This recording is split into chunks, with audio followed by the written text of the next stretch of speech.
ابھی یہ معاملہ چل رہا ہے، کورٹ میں بھی ہے، تو دیکھتے ہیں انشاءاللہ.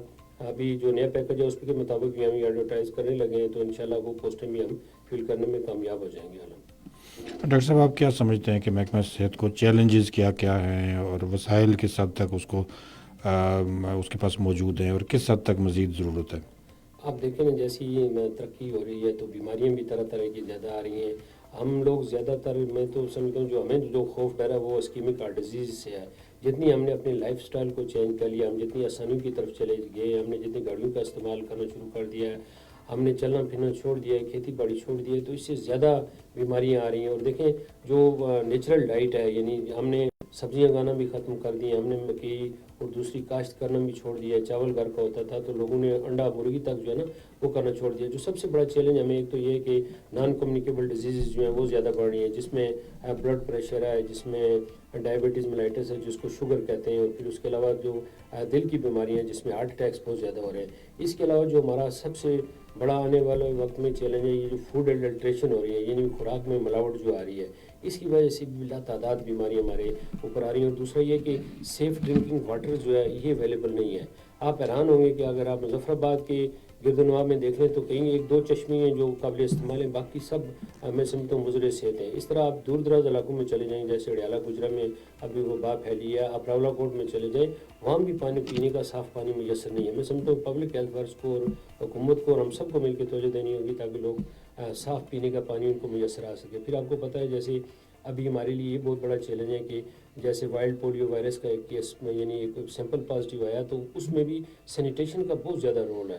جو آج سے 1400 سال پہلے پیغام تھا کہ صفائی نصف ایمان ہے، ہم لوگ اس سے بہت دور چلے گئے. نو ڈاؤٹ کہ ہماری ہیلتھ ایجوکیشن ہو رہی ہے، اسکولوں کی سطح پہ استاد بچوں کو بتا رہے ہیں، جگہ جگہ میڈیا اپنا کردار ادا کر رہا ہے، لیکن ہمیں پریکٹیکلی اپنے لوگوں کو صاف پانی فراہم کرنا ہوگا، ہمیں صاف ستھری ڈائٹ ملاوٹ کے بغیر وہ استعمال کرانی ہوگی. ہمیں جو دوسرا ایک بہت بڑا ہمیں پرابلم آ رہا ہے AMR ریزسٹنس ہے، اینٹی مائکروبیل ریزسٹنس. جو ہمارے یہ جو مرغے ہیں یا نئی جو ہماری یہ اناج ہوتے ہیں گوشت کے متبادل، تو اس میں اینٹی بائیوٹک کا بہت زیادہ استعمال ہو رہا ہے، جس کی وجہ سے ہمارا ریزسٹنس بہت زیادہ آ رہی ہے، اور جو لوگ ٹھیک نہیں ہو رہے ہیں دوائیوں کے خلاف قوت مدافعت بہت زیادہ جو ریزسٹنس آ رہی ہے. تو یہ بھی ہمارا مستقبل میں بہت بڑا الارمنگ چیلنج ہے.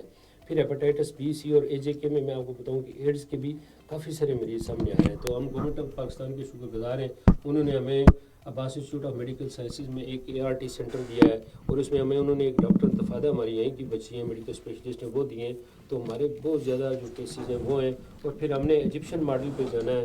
گورنمنٹ پاکستان کا ہم شکریہ ادا کرتے ہیں کہ انہوں نے ہمیں جو ایک پراپر شیئر دیا، تو ہم 12 سال سے زائد تمام لوگوں کی اسکریننگ کریں گے، اور اس میں جو ہیپاٹائٹس C کے جو پیشنٹ آ گئے تو ان کو ادویات میں مفت فراہم کریں گے. یہ ہمارا آنے والا ایک وے فارورڈ پروگرام ہے. اس میں سمجھتا ہوں کہ حکومت کی ہمیں بھرپور سرپرستی حاصل ہے، ہمیں افواج پاکستان کی مکمل سرپرستی حاصل ہے. آپ دیکھیں نا کہ جس طرح علمت لیپا میں اور جیسے فارورڈ کوٹا جیسے ایریاز میں ہمیں آرمی کے ساتھ مل کے ہم اپنا کام کر رہے ہیں، اپنے لوگوں کو جو صحت کی سہولیات بہت پہنچا رہے ہیں. ہم کوشش کریں. WHO میں ڈاکٹر بشرا ہے، وہ بشرا شمس بھی ہمارے لیے بہت کردار ادا کریں گے. وہ ہمیں میڈیسن اور اگر کوئی ایپیڈیمک ہو جاتی ہے تو اس میں ہمیں بھرپور تعاون حاصل ہوتا ہے. ہمارے چھوٹے چھوٹے جو پروگرام ہیں ورٹیکل پروگرام جنہیں میں MNCH ہے، maternal neonatal child health programme ہے، اس کے علاوہ ہمارا EPI کا پروگرام ہے، بلائنڈنس کا پروگرام ہے، ہیپاٹائٹس C کا پروگرام ہے، ملیریا کا پروگرام ہے، ڈینگی کا پروگرام ہے. اور سب سے بڑھ کے ہمیں جو فیوچر میں چیلنج ہے وہ TB سے بھی ہے، چونکہ TB کا ایک مریض ہر سال 10 سے 15 مریض اپنے جیسے پیدا کر رہا ہے. تو ہم نے ہیلتھ ایجوکیشن سے لوگوں میں کمپلائنس کے دوائیوں بھرپور اپنے جو ایک ڈیو کورس ہے جو 6 مہینے کا وہ استعمال کریں. اور جو لوگ بیچ میں چھوڑ دیتے ہیں تو ملٹی ڈرگ ریزسٹنس TB ہو رہی ہے.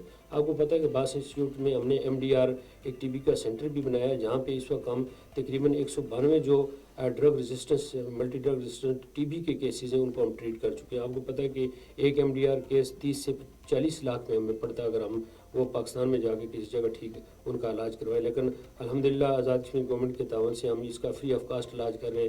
پورے آزاد کشمیر میں ہم نے کروڑ روپے کی لاگت سے جو ہماری جین ایکسپرٹ مشینیں وہ ہم نے پرووائڈ کی ہے. تقریباً ہماری 12 انسٹال ہو چکی ہیں اور 6 اور مزید ہم انسٹال THQ لیول تک کرنا چاہ رہے ہیں. تو TB کا ٹیسٹ بالکل فری ہو رہا ہے جو 10 سے 12 ہزار روپے میں بازار میں یا مارکیٹ میں ہونا چاہیے. اس کے لیے ہم کمبائن جو میڈیکل یونٹ ہے CMU اسلام آباد ان کے بھی شکر گزار ہیں, نیشنل TB پروگرام کے بھی شکر گزار ہیں, اور موجودہ گورنمنٹ کے ہمارے جو وزیر صحت ہیں ہمیں ڈاکٹر نثار انصر عبدالی ان کے بھی شکر گزار ہیں کہ انہوں نے بھرپور ہمیں بیک اپ دیا, اور ان کی سپورٹ سے ہم ہر چیز کو آزاد کشمیر میں لانے میں کامیاب ہوئے. اور آپ کو پتہ ہے کہ ہماری خوش قسمتی کہ اس وقت عباس انسٹیٹیوٹ آف میڈیکل سائنسز میں ڈاکٹر سردار ادریس جیسا ایک انتہائی قابل آفیسر موجود ہے جو سارے ریسورسز کو اکٹھا کر کے غریب لوگوں کے لیے وہاں پہ سہولیات فراہم کر رہا ہے. اور ہمیں یہ جو آرٹیفیشیل انٹیلیجنس کی جو CD4 چیسٹ ایکس رے ہے وہ بھی ہمارے پاس موجود ہے کہ وہ مریض کا ایکس رے ہو جاتا ہے, وہ رپورٹ خود جنریٹ کرتا ہے اور اس سے ڈاکٹر کو بہت مدد ملتی ہے. اس کے علاوہ مزید جیسے ہمارا PCR مشین ہے, ہم نے ہیپاٹائٹس C پروگرام کے تعاون جو میں سمجھتا ہوں کہ 2-3 کروڑ روپے کی اس کی لاگت ہے, وہ بھی ہم نے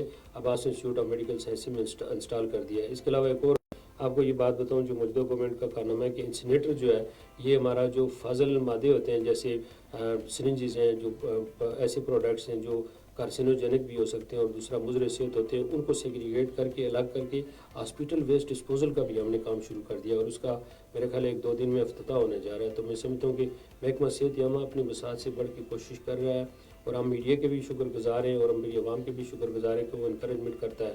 جہاں کام ہوتا ہے وہاں غلطیاں بھی ہوتی ہیں, تو غلطیوں کی ہم اصلاح کرتے ہیں. تو ہم نے موجودہ گورنمنٹ نے ڈائریکٹر جنرل ہیلتھ آفس میں کمپلینٹ سیل کا قیام عمل میں لایا, اور ہماری ایک ڈپٹی ڈائریکٹر شفق ملک صاحبہ وہ اس کی انچارج ہیں. ہم کوشش کر رہے ہیں کہ ہم فوراً ان لوگوں کو رسپانس دیں, ان کے موبائل نمبر پہ فون کریں, اور اس سلسلے میں ان کا ہم غلطیوں کو جو ہے نا اپنی ریکٹیفائی کریں, اصلاح کریں. ہم ایک اور سسٹم بھی لا رہے ہیں کہ جتنے کیسز ہمارے خلاف کورٹس میں ہو رہے ہیں یا شکایات ہو رہی ہیں, تو ہم اپنے DHOs کو ڈسٹرکٹ ہیلتھ آفیسران جو ہیں اور MSCs کو اتنا اسٹرینتھن کریں گے کہ وہ اپنے ضلع کی سطح پہ مسائل کو حل کریں. اور ہم ایسے کسی آفیسر کو جو ہے نا ہماری اس کے لیے 0 ٹالرنس ہے کہ جس کی ضلع سے بہت زیادہ شکایات آئیں گی تو حکومت نے واضح الفاظ میں کہا کہ ان کو ہم وہاں سے ٹرانسفر کر دیں گے اگر وہ اپنی کارگزاری کو بہتر نہیں کریں گے. تو میں سمجھتا ہوں کہ ہمیں سخت اقدامات کی ضرورت ہے, ہمیں 0 ٹالرنس کی ضرورت ہے, تاکہ ہم جو حکومت کی طرف سے فراہم کردہ سہولیات ہیں ان کو اپنے عوام کی دہلیز تک پہنچائیں. لوگوں کے درمیان اور جو اسپتالوں کے درمیان پل کا کردار ہے وہ میں سمجھتا ہوں میڈیا نے, الیکٹرانک اور پرنٹ میڈیا نے ادا کرنا, وہ اپنا کردار ادا کریں تاکہ عوام زیادہ سے زیادہ صحت کی سہولیات سے بہرہ مند ہو سکیں. ڈاکٹر صاحب آزاد کشمیر میں OPD تو فری ہے, لیکن میڈیسن کے حوالے سے مریض پریشان رہتے ہیں, اسپتال میں علاج معالجے کے حوالے سے جو ہے نا کچھ جو ہے نا ان کو مالی مشکلات کا سامنا, جو مستحق مریض ہیں, ضرورت مند مریض, ان کو کس طرح کی سہولیات جو ہے نا ہسپتالوں میں جو ہے نا اس وقت دستیاب ہیں؟ یہ جیسے میں نے صحیح بھائی بات کی کہ پہلے بھی کہ ہم کوشش کر رہے ہیں, جیسے کہ ادویات کی قیمتیں آپ کو پتہ ہے 4 ٹائمز وہ انکریز ہو گئی ہیں. بجٹ اس طرح سے ہمارے پاس بجٹ نامساعد حالات میں, لیکن ہم جناب وزیر اعظم سے میں ریکویسٹ کریں گے ہمیں ادویات کی مد میں وہ زیادہ سے زیادہ بجٹ دیں. دوسرا یہ کہ جو بھی ایمرجنسیز آ رہی ہیں, آپ کو پتہ ہے تقریباً پچھلے سال میں ہماری آبادی تقریباً 45 لاکھ ہے, لیکن 50 لاکھ لوگوں نے OPDs کا وزٹ کیا جو ہمارے اعداد و شمار ہے اس کے مطابق, یعنی ہر بندہ 2 سے 3 دفعہ اسپتال کو کنسلٹ کرتا ہے. اس کے علاوہ آپ کو پتہ ہے ایکسیڈنٹ اور ایمرجنسی بہت زیادہ ایمرجنسیز آتی ہیں, چونکہ ہلی ایریا ہے, اس میں روڈ ٹریفک ایکسیڈنٹ بہت زیادہ ہوتے ہیں, تو اس پہ بھی ایسے ہمیں اخراجات ہمارے اسپتالوں کے بہت زیادہ ہوتے ہیں. ابھی آپ جیسے آپ کو پتہ ہے کہ 300 سے زائد تقریباً 1 ہفتے کے دوران ہم نے اپینڈیسائٹس کے آپریشن کیے. آپ کو پتہ ہے کہ ہاسپٹل کی طرف سے اگر آپ ایک رف اندازہ کر لیں کہ 10,000 روپیہ ہمارا جو گورنمنٹ سائڈ سے ایک مریض پہ اخراجات ہے, جس میں ان کی نیڈلز ہیں, ان کے جو سوچرز ہیں اور دوسرے ایسے ڈسپوزیبل آلات ہوتے ہیں جو آپریشن میں استعمال ہوتے ہیں. تو آپ خود سوچیں کہ گورنمنٹ کتنا بیر کر رہی ہے.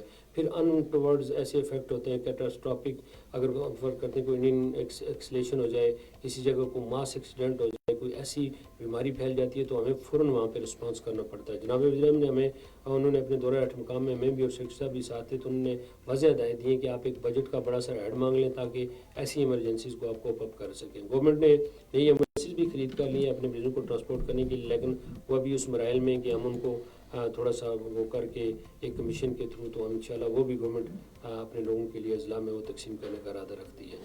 بہت شکریہ ڈاکٹر صاحب. پروگرام کا وقت بڑا مختصر ہوتا ہے, آپ سے بڑی تفصیل کے ساتھ گفتگو ہونی تھی, لیکن وقت نے ہمیں اجازت نہیں دی, تو انشاءاللہ پھر کسی دن آپ کو بلائیں گے اور مزید بھی گفتگو کریں گے. ہمارے ساتھ موجود تھے ڈاکٹر فاروق اوان جو ڈائریکٹر ہیں ہیلتھ سروسز محکمہ صحت آزاد حکومت جموں کشمیر. ہمارے پروگرام کا وقت ختم ہو جاتا ہے. انشاءاللہ کل اس وقت دوبارہ آپ سے ملاقات ہوگی. اس وقت تک کے لیے اپنے میزبان سعید الرحمان صدیقی کو اجازت دیجیے. اللہ حافظ.